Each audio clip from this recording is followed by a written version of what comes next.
Bom dia a todos para mais um encontro, né? De volta. E hoje para falar de três temas, né? O primeiro deles, né? Por que rezar o texto? Afinal de contas, esta oração ela tem alguma fundamentação? Esta oração, de fato, é uma oração? Né? Saber também, né? Se esta oração, se ela traz algum efeito realmente frutuoso para a nossa vida. Né?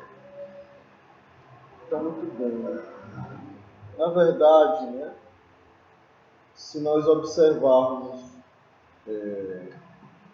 primeiro esclarecer, né, que o terço ele era um terço, né, um terço, 1/3 de algo maior que é o rosário.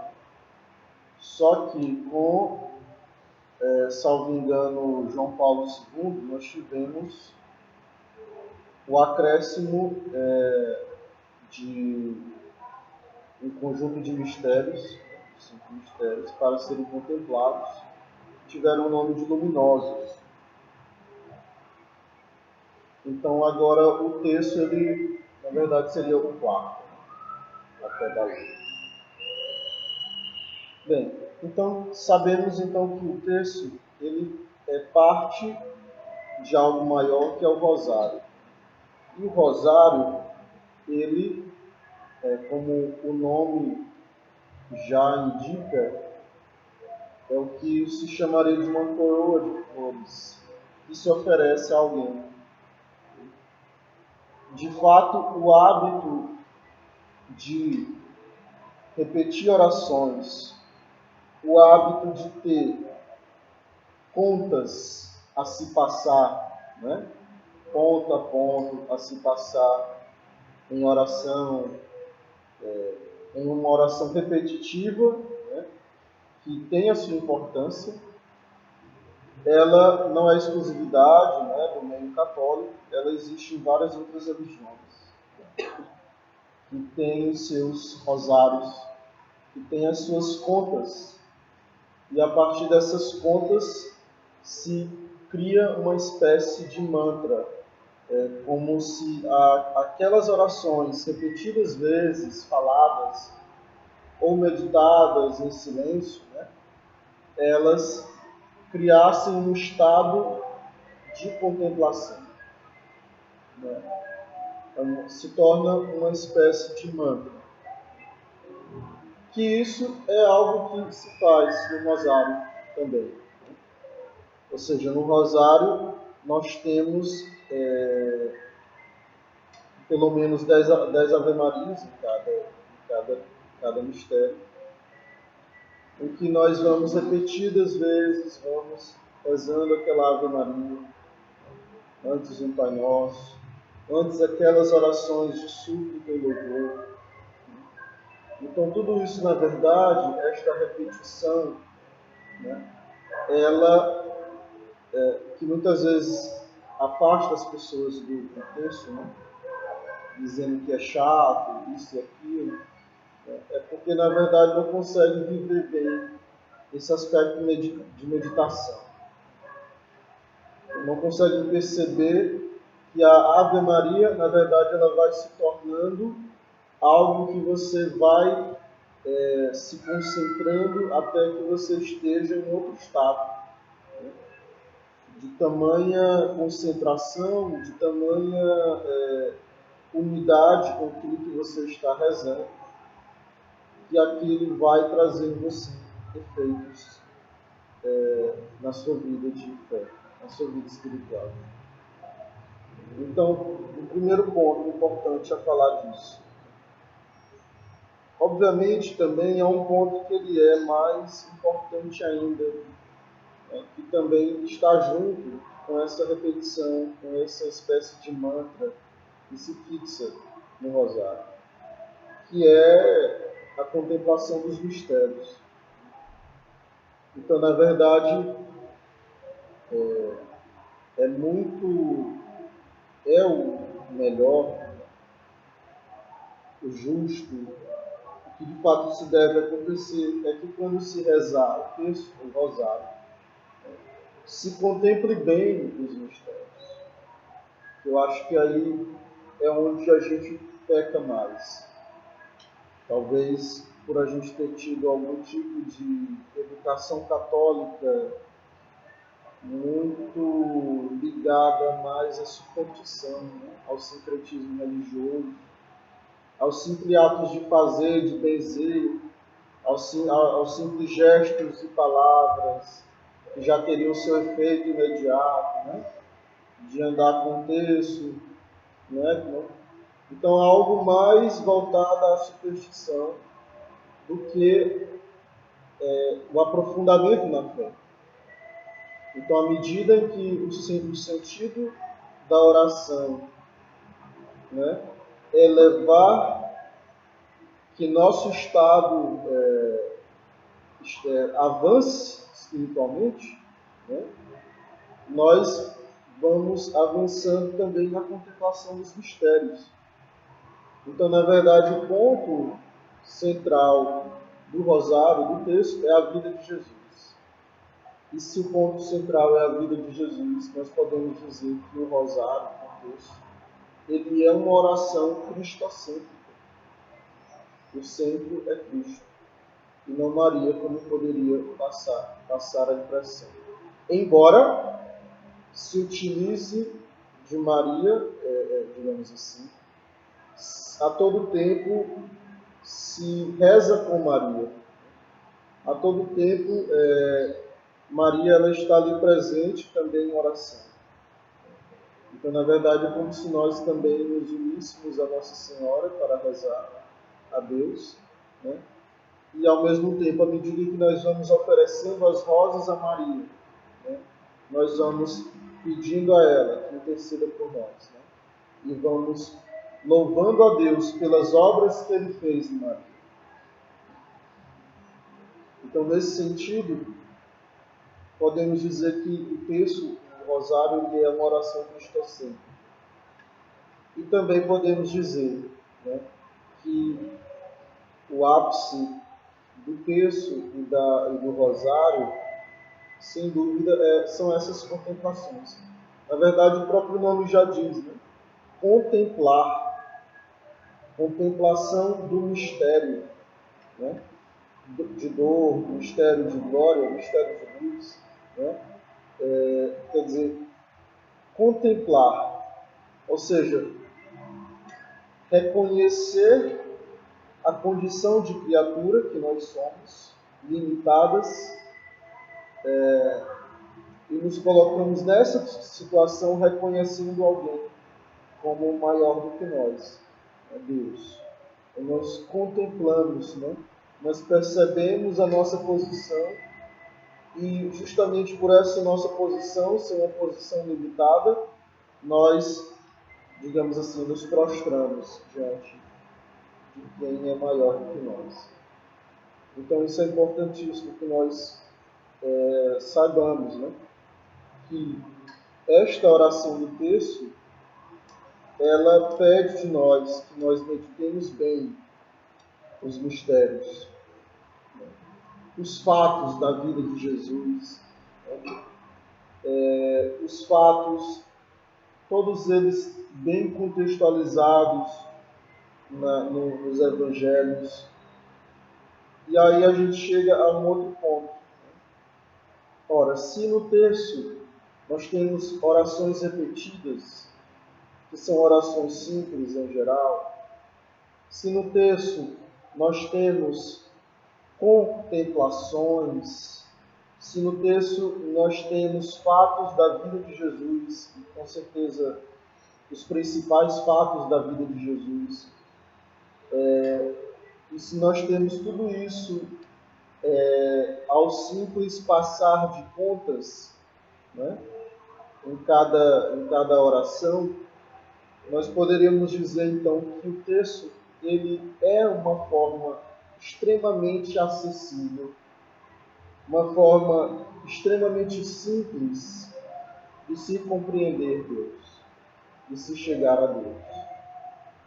É uma catequese que se faz a cada um que reza. É a oração do texto.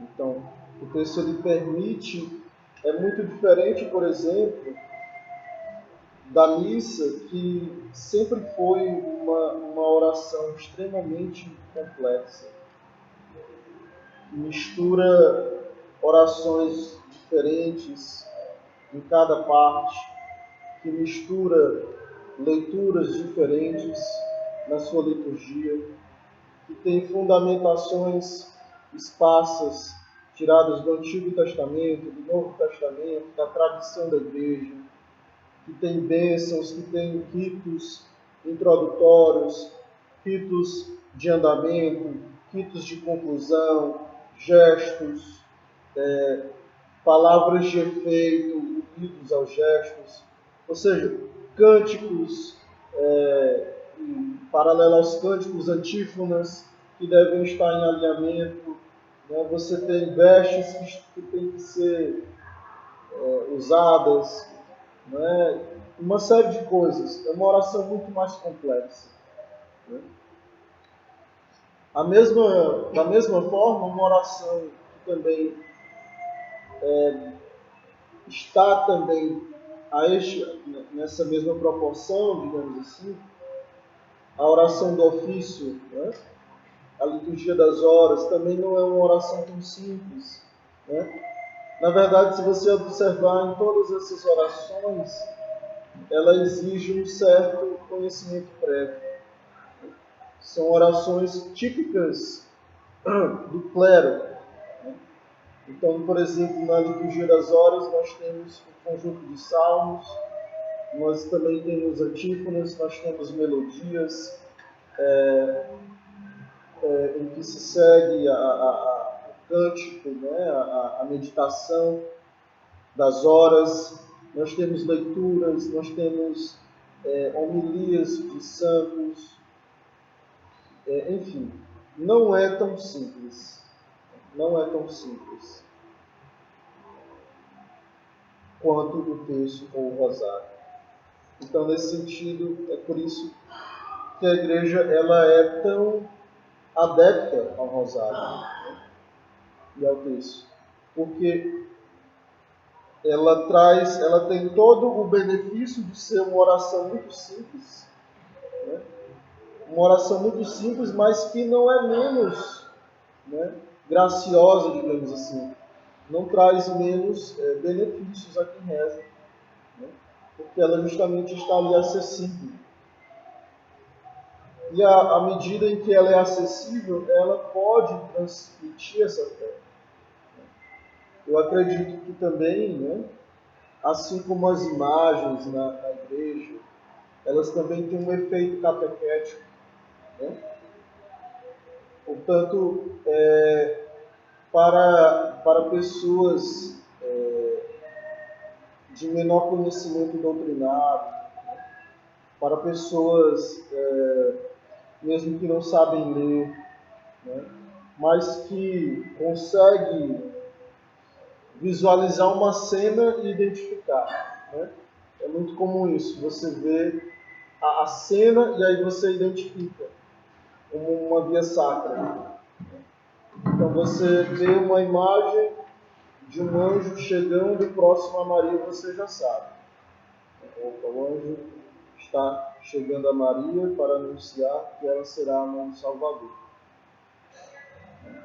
Quando você vê Jesus pregado na cruz, também você já faz a referência. Jesus sendo crucificado.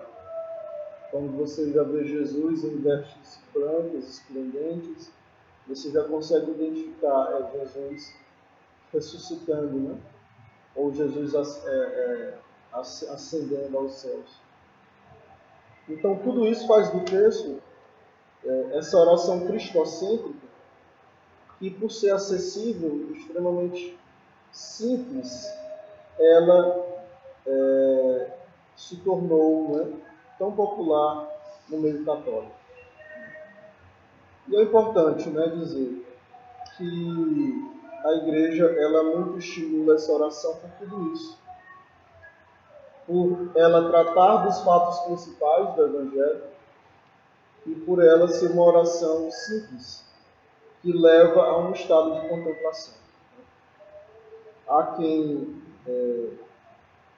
algumas pessoas que têm esse hábito de rezar e de ir aperfeiçoando, porque na verdade não é só você rezar, mas é também você aperfeiçoar essa oração.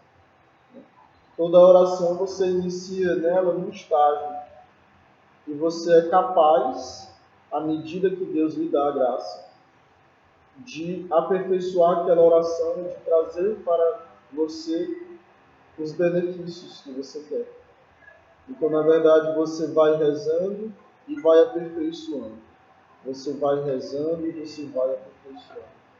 Você vai se unindo cada vez mais com aquele tipo de oração e vai se tornando mais e mais, né, próximo ao cerne da graça, né, ao centro do que se quer chegar.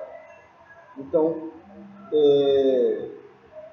por conta disso, né, o rosário pode-se dizer que, de certa forma, por ter esse critério, por ter esses aspectos de contemplação, de meditação, ela é uma oração que nos transporta, né? Alguns religiosos, eles chegam a dizer desta forma, que o terço, né, no meio da vida agitada, no meio dos trabalhos, da vida, dos momentos difíceis, que parece que nós estamos no inferno, num momento agitado, né? O rosário, ele, como se ele nos transportasse a um jardim, a um belo jardim, onde a cada oração essas rosas vão montando esta coroa para Nossa Senhora, para honrar a Mãe de Deus. Então, nesse sentido, esse texto, né, o rosário, ele deve dar este efeito em nós, de nos transportar, de, embora estejamos onde estejamos, num local barulhento, de guerra, enfim, em qualquer aspecto da nossa vida, nós temos essa possibilidade de, por meio de uma oração muito simples, chegarmos a uma dimensão espiritual.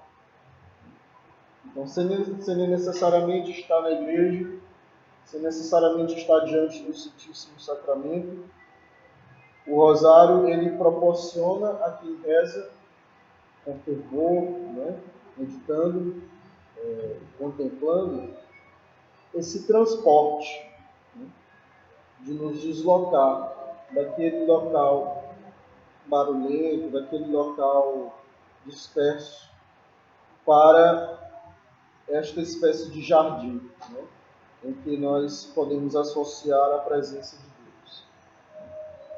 Então, por tudo isso, se deve rezar o texto. E aí existem outros aspectos do texto que são mais os seus efeitos, poderíamos dizer assim.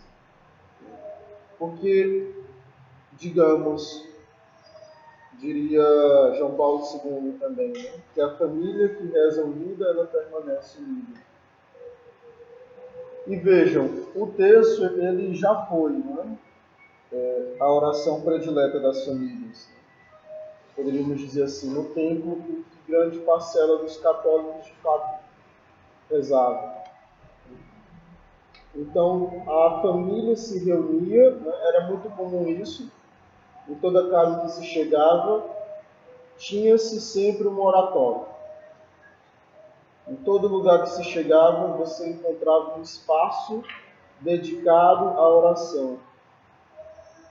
Tinha algumas imagens, uma peça às vezes de madeira, muito simples, algumas flores, né? Um quadro, era muito comum ter o quadro do Sagrado Coração de Jesus, Sagrado Coração de Maria, né? Uma oração de devoção. Né? Então, naquele cantinho, uma vela, né? Os oratórios. Então, naquele espaço, a família se reunia para rezar junto. 6 horas da tarde, todos se reuniam, vamos rezar o texto. Né? A mãe chegava, trazia os filhos. Então vejam, tudo isso, né, tinha um efeito extremamente benéfico para as famílias. Extremamente benéfico. A família que rezava junto. E por ser uma oração simples, crianças participavam. Né? Não é como na missa que para comungar você tem que ter um preparo. Né? Crianças participavam, jovens participavam, adultos, idosos, letrados, não letrados, né? Bastando para isso um simples objeto, que se chamou de terço. Então vejam que os efeitos do rosário, ele tinha essa grande graça, né, de agregar todo esse público, de trazer junto, de rezar junto. Né? E infelizmente, né, hoje nós, talvez poucas famílias rezem ainda juntas. Se tratando de oração, pela sua simplicidade, sua acessibilidade, a oração do texto ela é predileta por conta disso. Também tem um outro aspecto do texto, né, que ele também, por ele não ser, ele tem o rito, mas o rito dele ele não é tão fixo, né? Não se exige tanta prescrição, né? Não se exige tanta rubrica para se seguir o texto, de modo que se pode adaptar, né? De forma a trazer uma ladainha, né? A trazer uma outra devoção, né? A agregar um momento de diferente do que tem no texto em si. Então o texto ele é uma oração por excelência de agregar devoções. Então vamos rezar o texto, né, mariano, digamos assim, embora não precise se dizer, para esse que nós estamos falando, né? Estamos falando desse texto comum, digamos assim, não é texto de misericórdia, não é texto do Divino Espírito Santo, não é texto de nenhum outro aspecto, né? Falando do texto mariano em si, o texto ordinário, digamos assim. Então, você consegue agregar diversas outras orações, né? Então, às vezes, no meio do texto você tem devoção a São Bento, né? O texto ele lhe permite, ele é flexível, você traga para dentro daquela oração, também aquela oração que você devota. Né? Permite que você traga um comentário de algum santo sobre determinado mistério. Ou seja, ele permite uma agregação de coisas, de devoções, que os outros ritos da igreja não permitem de tal forma. Né? Então, por tudo isso, o texto ele é esta oração bela e acessível da igreja. Né? E além de tudo isso, nós temos que nas aparições de Nossa Senhora, ela tem pedido, né? Ela tem pedido para que se reze o texto, para toda e qualquer situação, né? E, obviamente, pelas famílias, né? Rezar junto, né? Rezar, ter o hábito da oração familiar, sem dúvida, nos ajudaria as nossas famílias, né? E aí nós temos alguns santos, né, que conseguiram, como eu falei para vocês, né, que eles não apenas rezavam, mas eles iam refinando essa oração e aprofundando esta oração. E a partir dela iam criando novos mecanismos de fé, né? Então, por exemplo, nós temos São Domingos Gusmão, né? E conta-se que ele, sendo um grande devoto do texto do Rosário, né? Ele caminhava pela Europa rezando texto, pedindo pelo combate às heresias da época. Então você imagina essa cena, né? de um homem, de um religioso, andando por um continente a rezar o texto. Né? É muita confiança, sem dúvida. Né? Rezando por um continente por onde ele passava, no sentido de destruir essas heresias da época. Né? E peregrinando, né, com esta oração, justamente por essa questão, novamente, por ser uma oração flexível. E de fato ele conseguiu. Né? As heresias da época elas foram todas, não prosperaram. Há também, né, outras revelações que são feitas, por exemplo, promessas, né, para aqueles que rezam o texto.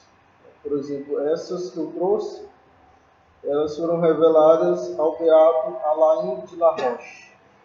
Não sei se ainda é beato, se já foi canonizado, mas, por exemplo, ele diz que as promessas a quem reza o texto, com devoção, né? Sua proteção especialíssima na vida, proteção durante a vida, uma morte feliz. Né? Interessante isso. O que seria uma morte feliz? Né? A morte feliz é a morte aquilo é que você está sem pecados mortais, né? Sem dúvida. Uma morte feliz para um cristão. Né? Uma morte infeliz é aquela que você morre cheio de pecado, você não sabe exatamente para onde vai, só sabe de onde veio. A salvação eterna de sua alma. Obviamente, por ser uma oração que nos aproxima de Deus. A salvação eterna da alma. Não morrerão sem os sacramentos. Né? Que isso antigamente estava em todos os lugares. Né? Em todos os lugares se falava disso. Meu filho, cuidado para não morrer sem os sacramentos. Uma preocupação grande, né? Se não morrer sem os sacramentos. Não serão flagelados pela miséria, ou seja, não passarão por necessidades temporais. Tudo obterão por meio do rosário, ou seja, a obtenção de graças. A devoção do rosário será sinal certo de salvação, é o que nós chamamos de penhor. E a devoção do rosário ele é um penhor para a salvação, é algo que nos deixa mais seguros de obtermos a salvação. Livrará do purgatório no dia em que morrerem os que rezarem o rosário. Livrará do purgatório no dia em que morrerem os que rezarem o rosário. Também é interessante isso, né? Porque assim, à medida em que a doutrina ela vai sendo descaracterizada, que vai se perdendo no sentido de ser católico, também se perde essas devoções. Porque, por exemplo, o rosário também é uma das doutrinas da igreja que talvez os católicos entre aspas, menos creiam. Né? Então, devoção de purgatório, sentido de indulgência, que está bem relacionado com a noção de purgatório, a oração, a devoção e a oração por aqueles que partiram. Quer dizer, tudo isso, à medida que a fé ela vai sendo, digamos assim, desconstruída, né? Vai sendo, se perdendo, vai, vai se perdendo também os outros mecanismos de fé. terão uma grande glória no céu. Né?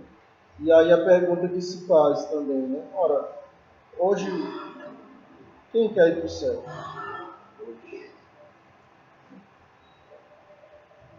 Enfim, quem ainda crê no céu, no inferno e no purgatório? Quer dizer, vai se disseminando as heresias, né? De mesmo membros do clero não crerem no céu, no inferno e no purgatório. E essas promessas, elas vão perdendo força. O texto, a oração, vai perdendo força. É uma coisa que vai acontecendo em sintonia, automaticamente. Vai se perdendo o sentido de ser católico, vai se perdendo as devoções, vai se perdendo as orações, vai se simplificando tudo, né? Se simplifica, se tira isso, se tira aquilo, põe uma coisa que não tem relação com a fé, e se observa mais coisas relativas à vida em sociedade. Quer dizer, vai se perdendo esse sentido de devoção, vai se perdendo a transcendência. Né? A transcendência, a questão de estar neste mundo, mas este mundo é passageiro. Né? Quer dizer, existe um mundo além daqui. Aos que propagarem a devoção do Rosário, Maria Santíssima promete socorrer em todas as suas necessidades. Então, o terço, meus amigos, e o Rosário, ele vai proporcionar todos esses efeitos, mas vejam, não são efeitos frutos de superstição. Todos esses efeitos, todas essas promessas, elas são muito próprias de quem reza, de quem está unido a Deus. Né? Não se trata de superstição. Né? Mas, para finalizar, né? A oração do terço, a oração do rosário, ela é uma oração cristocêntrica. Ela não desvia em nenhum instante o olhar da cruz de Cristo, né? Da vida de Cristo. Ainda que se ofereça a coroa de rosas para Nossa Senhora, né? Essa intenção é que ela reze conosco, apresente conosco as nossas necessidades, interceda por nós. Né? Então, tudo isso faz no rosário do Cristo, né? Já sabendo dessa diferença, sabendo que essa oração, ela carrega em si a tradição dos santos que rezaram por ela e se santificaram por ela. Ela traz em si a possibilidade de ser simples, de poder ser rezado em qualquer lugar, né? De poder ser altamente acessível, mas altamente catequético, né? Sempre fazendo referência aos mistérios, que são chamados de contemplações. Então, nada mais certo do que dizer que o terço, né, que o rosário, ele traz em nós todos os efeitos benéficos daqueles que contemplam o Senhor. É de se assemelhar cada vez mais a Deus, a se tornar não somente imagem, mas principalmente tornar-se semelhante. Não apenas ser imagem, mas sim principalmente semelhante a Deus, nas suas características, na vida, né, na obra, né, nos frutos do Espírito Santo de Deus. Que nós possamos aprender a rezar bem o Santíssimo Terço e possamos extrair dele todas as graças que nós precisamos e que necessitamos pela graça de Deus. Que o rosário, né, que o terço, ele é só reformular, né? Porque que o terço hoje ele não é estimulado, né, digamos assim, pelo clero, pela igreja de modo geral, né? Especialmente pelo clero. Bom, assim, o clero, o que a gente não pode esquecer nunca, né? é que os homens do clero eles são filhos do seu tempo, né? Assim como nós, a Assembleia, leigos.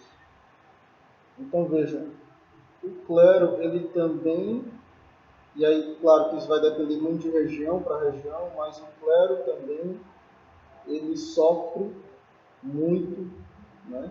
Talvez principalmente, com esse movimento de dessacralização das coisas, né? De perda do transcendental. Então, o clero, ele vivencia isso, né? Nos seminários, não é difícil perceber. E aí, para você perceber o seminário, você recorre aos seus formadores do seminário. O procedimento de disciplina dos seminaristas. Você recorre mesmo a quem é o bispo. Né? Então, a tudo isso você vai perceber e você vai ter mais ou menos a cara do clero que você tem num determinado lugar. E, além disso, tem outros fatores externos. Né? Que, por exemplo, digamos, parte do clero ele foi formado dentro de uma concepção de igreja. Por exemplo, já falamos da teologia da libertação, né? Parte do clero ele vivenciou muito isso. Né? Aqueles seminaristas que estavam na década de 70, 80, até mesmo 90 ainda no seminário, eles pegaram essa teologia de cheio, né? Essa corrente invadiu o seminário. Outras correntes, outras questões, né, de simplificar, tudo isso é sinal do que o Papa uma vez chamou de modernismo, né, que é tirar Deus do lugar. Tira-se Deus do lugar e se coloca qualquer outra coisa. E tudo isso causa uma secularização. Então você percebe que o desestímulo não é exatamente ao texto, não é o texto-alvo, mas a oração em si. Né? A oração em si. Porque se a oração ela fosse estimulada, digamos assim, pelo clero, que é quem tem o poder de palavra na igreja, querendo nós ou não, quem tem o poder de palavra é o clero. Né? Quem tem o dever de escutar são os leigos. Quem tem o dever de ensinar, não que só um tenha que fazer a coisa e o outro não é isso. Mas quem tem o dever de ensinar é o clero. E os leigos têm o dever de escutar. Por quê? Porque justamente o clero, o sacerdote, o ministro ali investido, ele foi tirado do meio do povo para ser preparado, para representá-lo, para oferecer a Deus o sacrifício. Ora, aquele sujeito que está ali, né, muitas vezes ele está carregado dessa concepção de que muitas vezes, que a vida de oração é o que a gente chama de relativismo. Pensa que a vida de oração você tem que rezar, mas mais importante do que você rezar é você ajudar alguém. Não estou dizendo que é errado ajudar as pessoas, que é fazer caridade. Não é, claro, a caridade é a perfeição, né? É o amor em atos, né? Mas veja, essa perda, né, de contemplar as coisas, mesmo nas ordens religiosas, né? Em quantas ordens religiosas que o sacrário ele é desprezado, digamos assim, vazio, ninguém lá. Quantas ordens religiosas, por exemplo, e aonde deveria existir a maior contemplação, né? Por isso que eu estou dando o exemplo das ordens. Ou nos seminários, né? Que os sacrários são abandonados, né? Que os momentos de oração só são aqueles momentos com a comunidade, que é a missa. Né? E mesmo sem o preparo das pessoas para participar da missa. Então essas outras devoções, elas vão se esvaindo. E as famílias, elas vão se reunindo em torno de outras coisas. Para assistir TV, Netflix, Sky. Não que não seja legal de vez em quando, né? Mas as famílias se reúnem para fazer esses programas, gente. Não se reúnem para assistir novela, mas não se reúnem para rezar. Né? Porque não vê nisso, né? E aí está um outro sinal do nosso tempo. Não vê isso nenhum efeito prático. É perda de tempo. Né? É perda de tempo. Não tem efeito prático. Eu fui na missa no domingo, acabou. E aí, como você falou, né? A chance, talvez a única chance que a pessoa tem de ter um estímulo à oração é quando ela vem na missa no domingo. E muitas vezes o que ela escuta no domingo é o que ela escuta todo dia no Jornal Nacional. É um resumo do noticiário. Sem nenhum apelo, às vezes, à espiritualidade. Sem nenhum apelo à questão da oração. Eu diria que, sem dúvida, que se não fosse os grupos, e é claro que não são todos os grupos, mas os grupos é que ainda salvam muita gente, porque o grupo ele dá um caráter de permanência na oração, né? Dá uma rotina, uma periodicidade. E é hábito, né? Oração é hábito. É como eu chegar para ir trabalhar todo dia. Eu sei que entre 2 horas e 8 horas eu tenho que estar no trabalho, de 14 às 20. É hábito. Se perdeu o hábito, não se reinseriu o hábito, e agora virou um deshábito, virou uma exceção. Então é nesse sentido. Infelizmente a gente presencia esse momento aí.